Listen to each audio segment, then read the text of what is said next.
नमस्कार. आपण पाहताय लोकराज्य न्यूज 24. पाहुयात महत्त्वाची बातमी.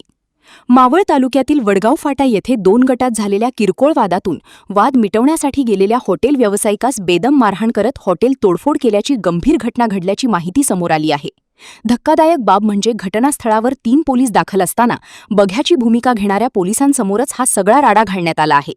या घटनेप्रकरणी हॉटेल चालक विशाल शिंदे यांनी दिलेल्या तक्रारीवरून एका अल्पवयीन मुलीसह 3 जणांवर गुन्हा दाखल करण्यात आला आहे. हा संपूर्ण प्रकार वडगाव फाटा येथे असलेल्या हॉटेल ग्लॅमर या ठिकाणी घडला आहे.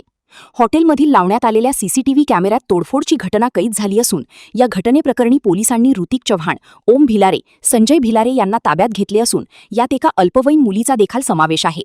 पोलिसांसमोर घडलेल्या या प्रकारामुळे केवळ बघ्याची भूमिका घेणाऱ्या वडगाव ग्रामीण पोलिसांचा दरारा कमी झाला आहे का, अशी शंका उपस्थित केली जात आहे.